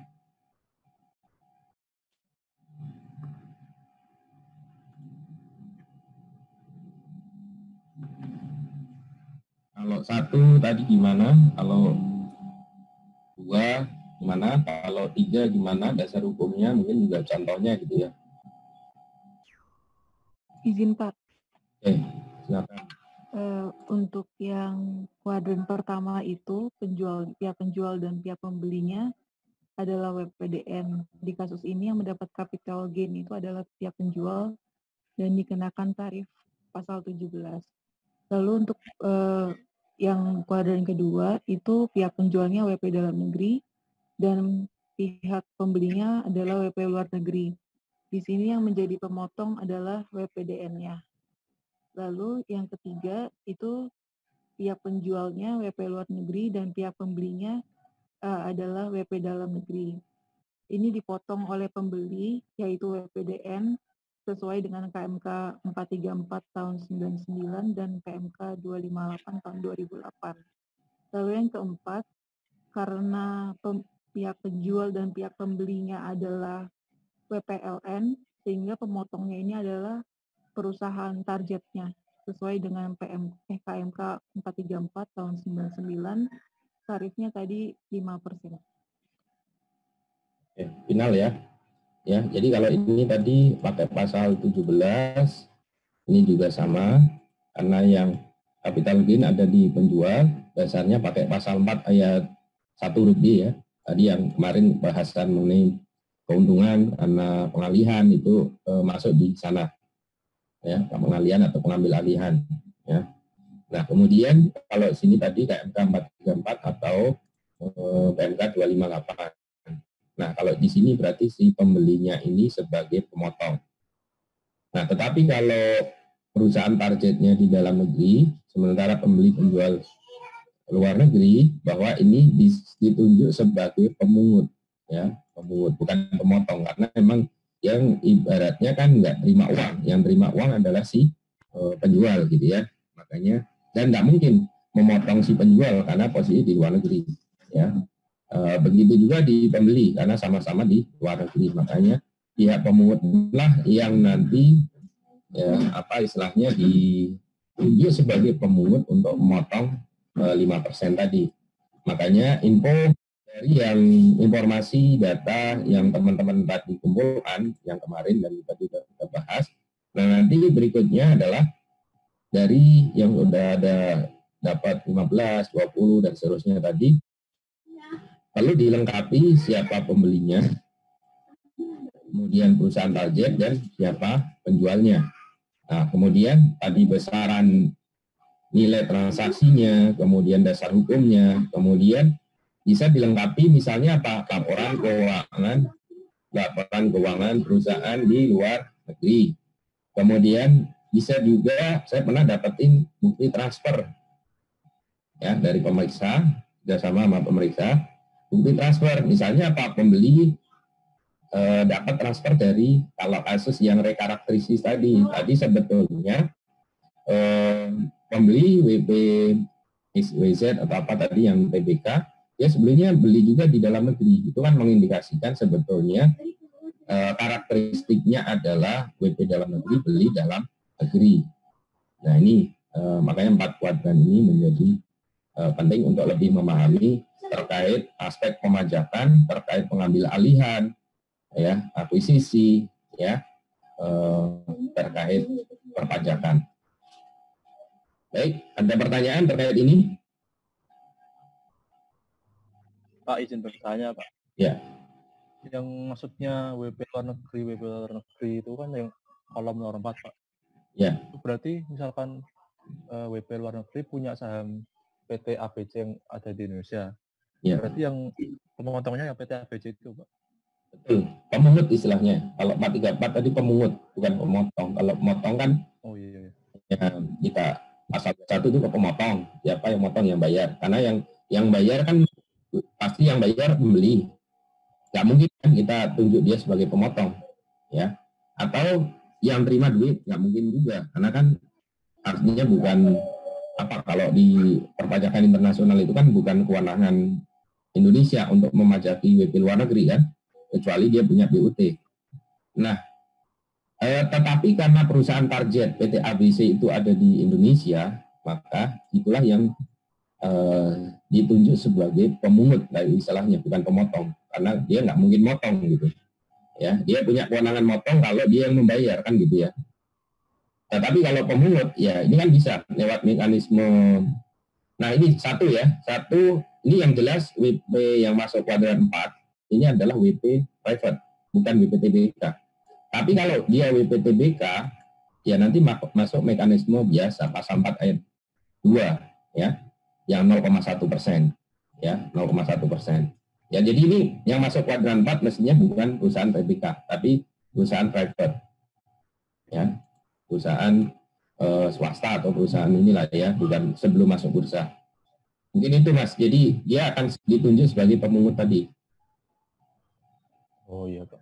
Ya, jadi otoritas misalnya apakah notaris, kemudian dari lembaga pencatat efek, kan ada ya badan administrasi efek, dia akan memaksa, misalnya kayak jual beli tanah tuh, notaris kan akan memeriksa, ya, dia akan ngeluarin akte kalau apa, misalnya penjual sudah perpajakannya udah clear, pembeli udah ada BPATB, penjual udah ada pajak dijual.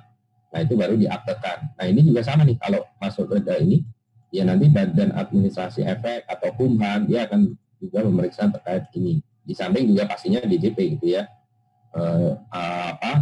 terkait peralihan saham ini.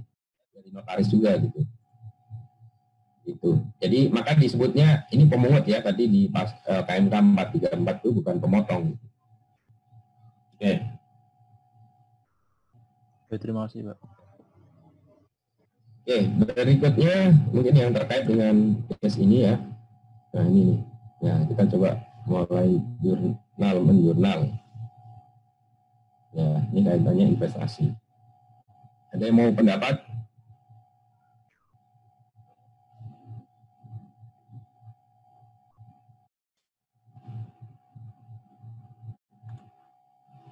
Nah, ini terkait investasi.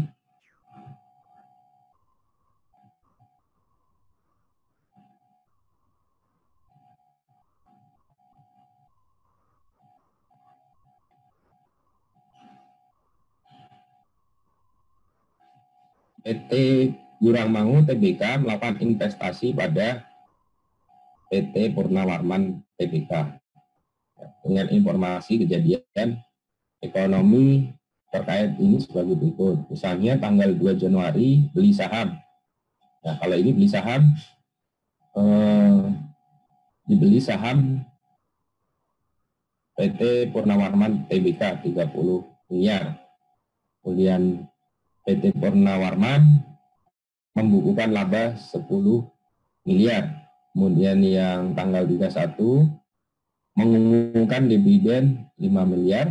Kemudian tanggal 4 Januari tanggal pencatatan, 10 Januari tanggal pembayaran. Nah, dibuat jurnal yang harus dilakukan oleh PT Jurangmangu apabila modal yang ditempatkan di store penuh PT Purnawarman ini 100 miliar, 200 miliar, kemudian PT Purnawarman ini 150 miliar. Ya. Kemudian nanti pada saat mengisi SPT, kira-kira ada koreksi fiskal enggak dari case ya? Nah, ini ada pendapat.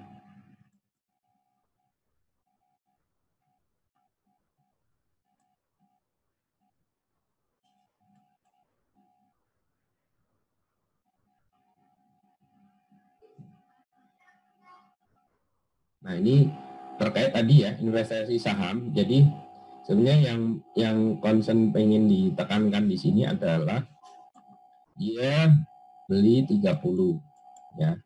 Sementara ada 3 kondisi nih. Kondisi pertama, modal PT Purnawarman 100, berarti kan 30% ya.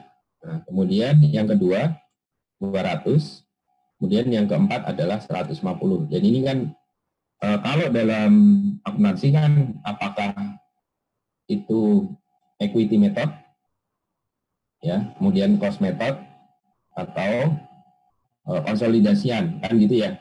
Nah ini sebetulnya lebih ke sana ininya. Nah kalau misalnya itu ya ini melengkapi terkait paparan yang.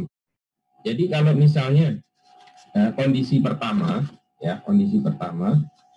ya invest saham ya invest saham 30 ya berarti ya jurnalnya kan investasi pada kas gitu ya 30 miliar nih kan. Nah kemudian kalau misalnya mengakui laba 10 ini kan penyertaannya berapa persen ya kan 30 per 100 berarti 30% ya. Kalau PT ya ini kan ada ini investi ini ada investor kan gitu ya. Nah kalau mengumumkan laba 10, nah berarti kan ini tadi tingkat pernyataan 30 per 100 berarti 30% ya. Artinya kalau di ketentuan yang perpajakan di PPH kita tadi kan istilahnya udah hubungan istimewa ya. Maka dari ya, secara akuntansi karena equity kan sudah misalnya pihak investor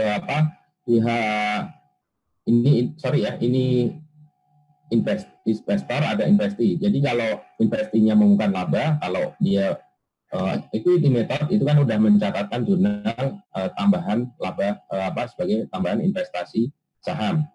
Jadi nanti jurnalnya ketika mengumumkan laba PT Purnawarman ya berarti PT Jurangmangu berarti sudah mencatatkan adanya investasi saham pada laba sebesar berapa? Ya sebesar penyertaan dia kan 30%, berarti 30% dikali 10 miliar, berarti 3 miliar.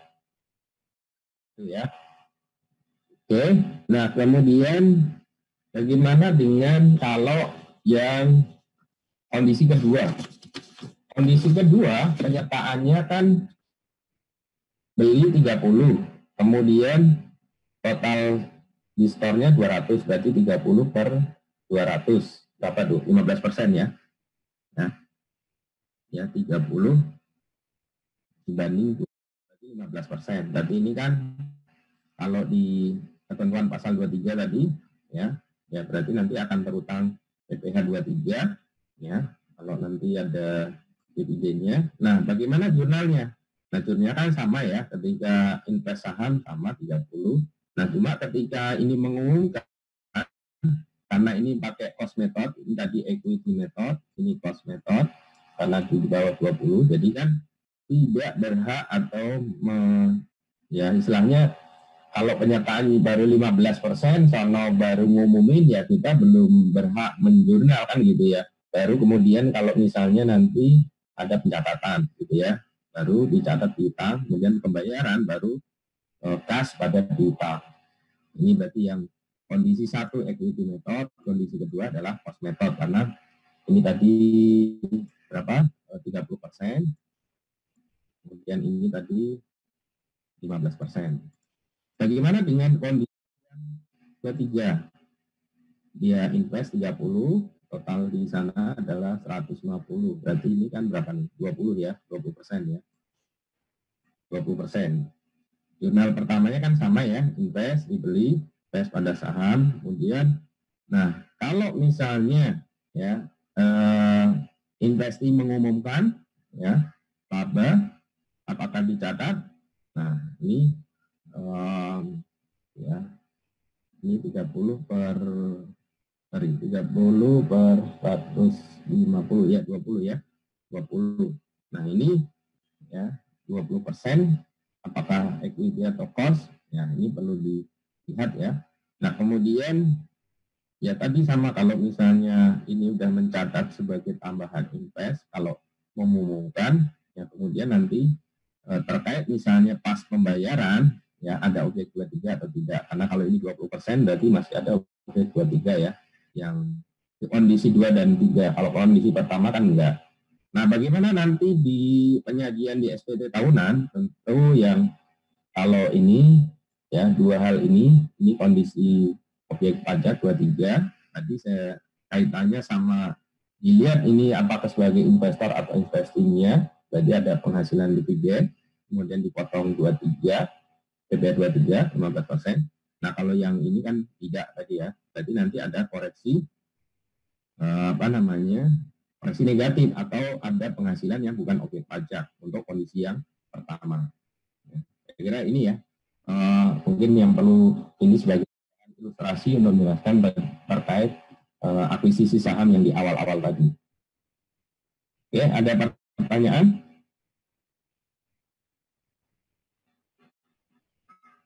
Pak, berarti itu asumsinya udah dipotong tiga-tiganya ya Pak? Iya, iya. Yang pertama kan nggak terutang ya. Ya, yang pertama, kondisi pertama.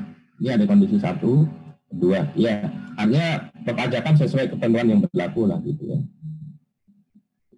Kalau kondisi pertama kan nggak terutang ya, karena memang penyertaannya 30%. Gitu. Yang nanti di penjurnalan sama variasi di aspek pemajakan. Oke. Ini mungkin sebagai ini ya teman-teman, tambahan pengayaan dari materi ini. Nah kemudian ini teman-teman kemarin sudah mulai ada yang nyoba ngerjain ini ya. Oke, nomor 20, ada yang mau coba nomor 20? Ini terkait ada dividen juga.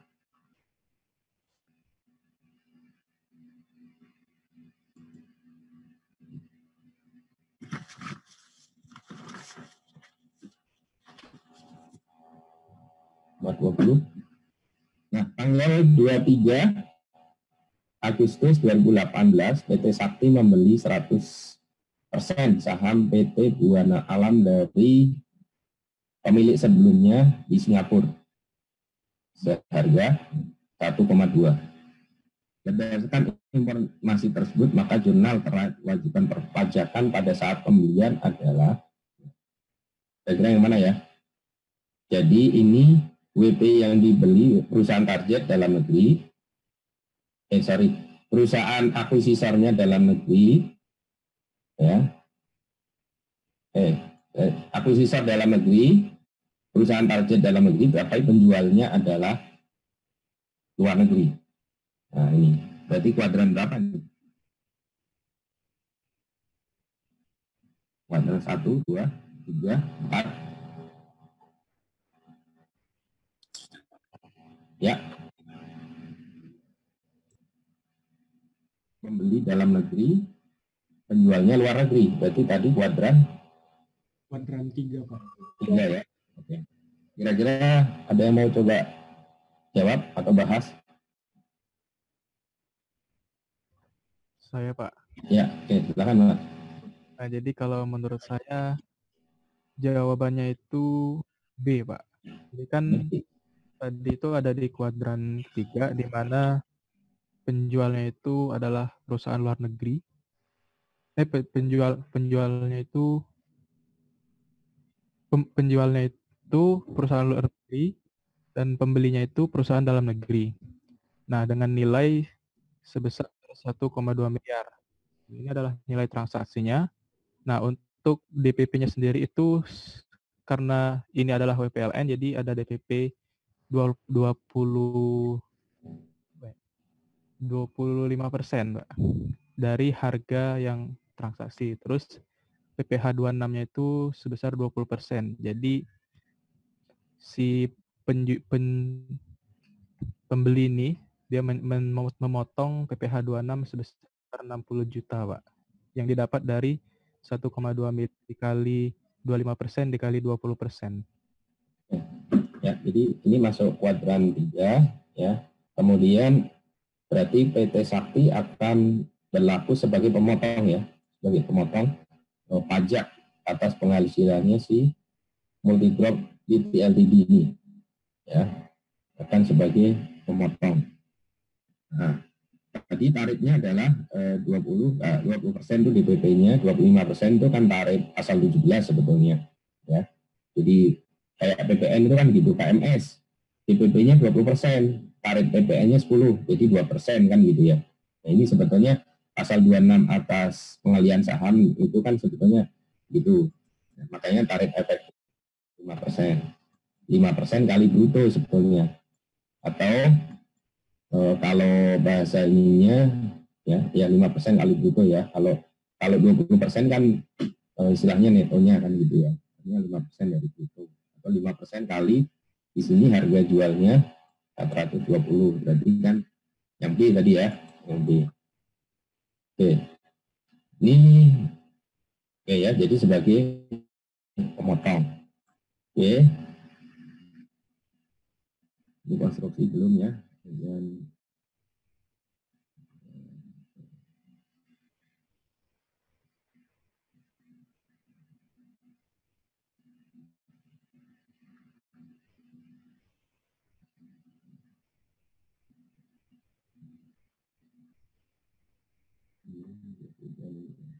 nah ini nomor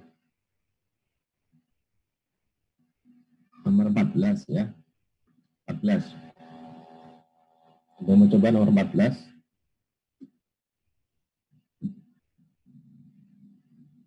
Berikut ini adalah data pemegang saham PT Pramudana. Ya, masing-masing Pak PT Arjuna 30%, Mr. Don Irlandia 20%, CP Dewi Sri 30%, kemudian Koperasi Sembada 20%. Pada tanggal 30 Juni, ya, PT Pramudana mengumumkan pembagian dividen sebesar 500 juta berasal dari laba ditahan. Nah, berikut adalah ayat jurnal yang dibuat PT Pramudana, artinya sebagai perusahaan, sebagai ya, yang dimiliki sahamnya, maka akan mencatat, nah, kira-kira mana nih? A, B, C, D, 14.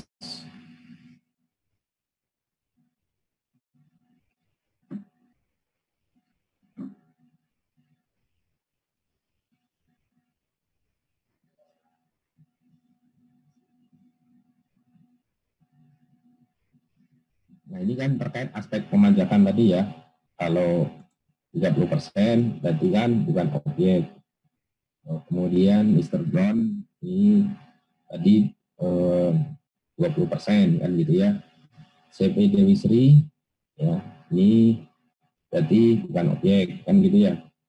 Kemudian koperasi tadi juga bukan juga ya. Nah, berarti yang kecuali adalah yang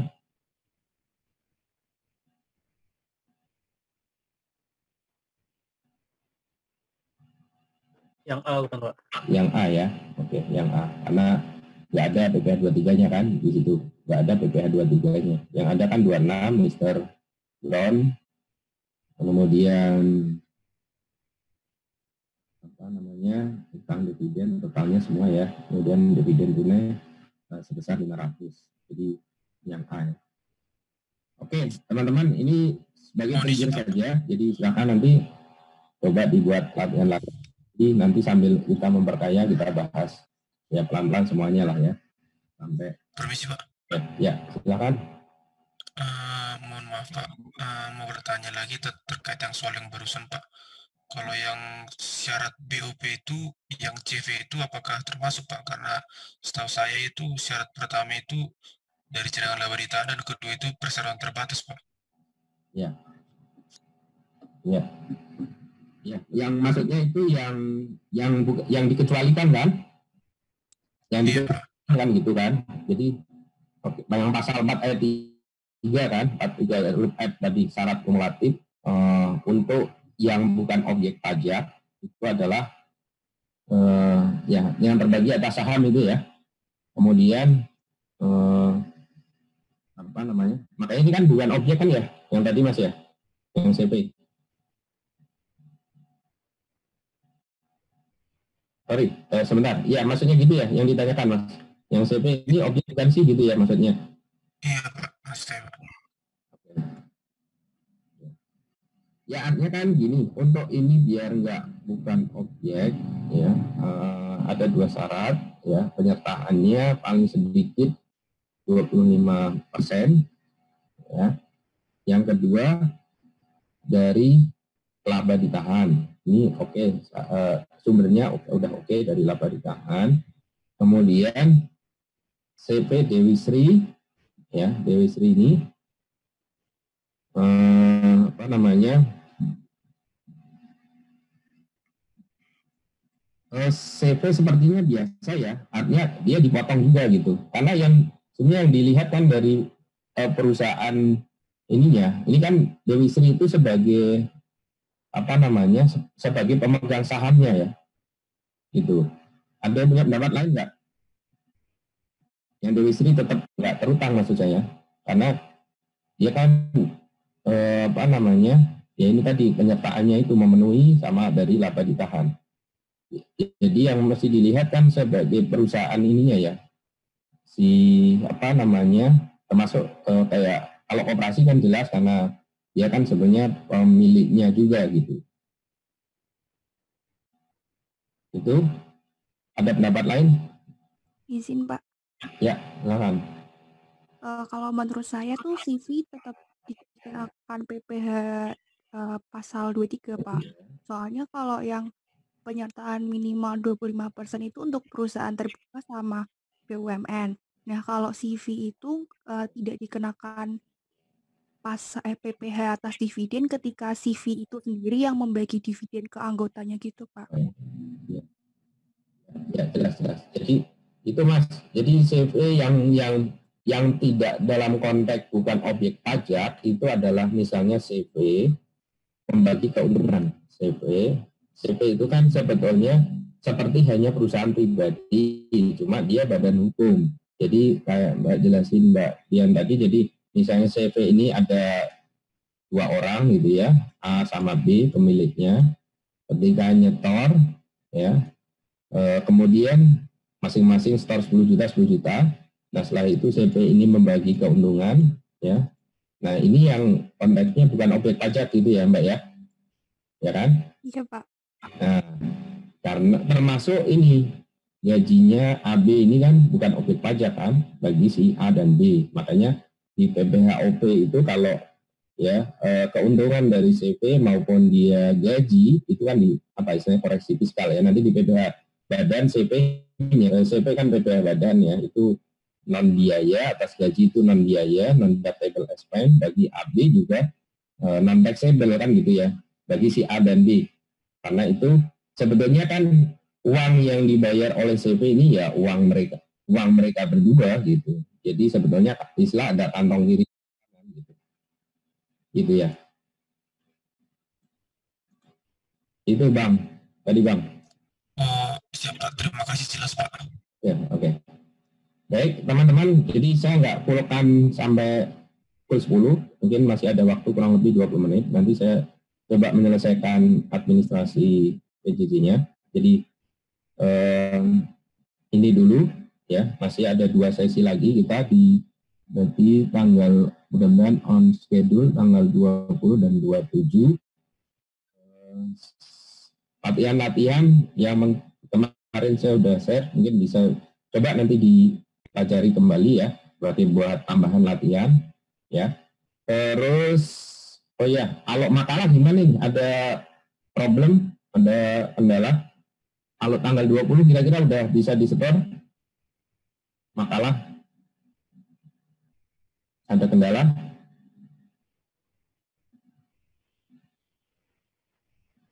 Mbak Didi, untuk makalah apakah ada kendala? Tidak Pak. Aman ya? Oke, kalau misalnya ini ya nanti sebelum 20 biar nanti paling enggak kita ada yang kita coba bahas ya yang dari makalah. Terus ya, jadi teman-teman jadi ya, yang latihan kemarin saya sudah share, silahkan aja nanti di ini nanti kita sambil bahas juga, masih ada 2 sesi, masih ada sesi listing ya, kemudian sama konstruksi ya, kita coba bahas. Nah kemudian ya ini masih ya, kalau teman-teman ada masukan nggak untuk OAS, perlu nggak PG atau PG-nya nggak usah, jadi soalnya ISE sama kasus saja, atau ada masukan? Atau ya udah PG, kasus, ISE seperti biasa? Mungkin ada masukan? Yang mudah Pak. Iya Pak. Mau PG, yang mau PG mau apa yang penting mudah gitu ya. Iya Pak. Dan materi ini memang ya kombinasi ya, justru saya makanya kemarin suruh ngisi apa yang D4 baru itu, saya mau concern di sini aja gitu ya, antara akuntansi dan pajak. Dan kemarin saya baru dapat bukunya Pak Rianto, itu disertasinya juga tentang akuntansi pajak, IFRS dan pajak, jadi kayaknya memang ini menarik lah untuk didalami lagi gitu ya. Jadi baik, jadi kalau nggak ada masukan ya mungkin ya sementara sih PG. Mohon izin Pak. Ya, oke. Saran saya Pak, kalau bisa terkait dengan esai dan juga uraian atau kasus poinnya merata Pak. Oh, ya, siap. Baik, makasih Bang. Ya, makasih. Siap. Lagi? Ya, siap. Ya. Dan ini juga yang sebelumnya itu saya nyiapin 2 soal justru dari lembaga, soal yang susulan yang dipakai, makanya saya juga nggak bisa ini juga ya. Tapi kita usahakan lah gitu ya, masukan-masukannya. Tadi pada poin pentingnya, ya ini kan apalagi aktivitas, makanya tadi saya makalah tadi, kemudian aktivitas PJJ, kemudian latihan-latihan ini jadi penting gitu kan. Kalau PS, UAS kan berapa 30% ya. Nah, kemudian kehadiran itu yang mungkin, nah apapun itu ya saya masukan diterima lah gitu ya. Oke, saya kira kalau tidak ada, jadi saya cukupkan dulu untuk sesi ini ya. Latihan silakan nanti teman-teman bisa memperdalam dari yang sudah saya share itu. Saya coba kumpulkan dari beberapa soal UTWS, UAS beberapa tahun terakhir ditambah yang barusan gitu ya. Kalau tidak ada, mungkin saya coba akhiri dulu. Nanti kalau ada hal-hal yang mau disampaikan, monggo aja disambung di WA Group ya. Sementara ini cukup sekian. Jadi poin materi sesi ke-12, investasi dan juga dividen, mungkin saya coba highlight ya. Dari sisi akuntansi tadi latihan di UAS tadi ya, apakah dia equity, cost method tadi di awal tadi, atau konsolidasian itu menjadi penting. Cuma batasan perpajakan, hubungan istimewa maupun batasan dividen atau tidak 25%. Disambung nanti sambil menunggu Undang-Undang Cipta Kerja bagaimana teknis lebih detailnya terkait dividen dalam negeri yang memang nggak berutang pajak itu seperti apa ya, kan yang ada baru undang-undang. Kemudian ini ya, ambil semua kemarin dari paparan terkait kebijakan dari Ciptaker ya, masih teknisnya masih menunggu PMK maupun Perdijen ya, itu sama PP-nya ya, mudah-mudahan mungkin Januari ini segera keluar. Nanti yang model-model ini ya, ini kita perlu update untuk nice to know, jadi biar nggak hanya 4 ayat 3, 4 ayat 3, 23 yang seperti latihan yang soal 14 tadi. Tapi ada pengembangan di kondisi seperti mengenai prakerja khususnya dividen, terutama juga mengenai kalau dividen yang ke luar negeri. Kemudian ya, investasi dividen itu saya kira sesi ini, lagi mudah-mudahan sehat semuanya buat kita semuanya, mudah-mudahan bermanfaat, tetap semangat dan bermanfaat. Oke ya, silakan mungkin nanti kalau ada hal-hal yang mau disampaikan lewat WA Group untuk lanjutan diskusinya. Mungkin sementara saya tutup dulu Zoom-nya ya. Sekian dulu. Mudah-mudahan sehat buat kita semuanya. Selamat pagi. Ya, Assalamualaikum warahmatullahi wabarakatuh. Waalaikumsalam. Selamat pagi, Pak. Terima kasih.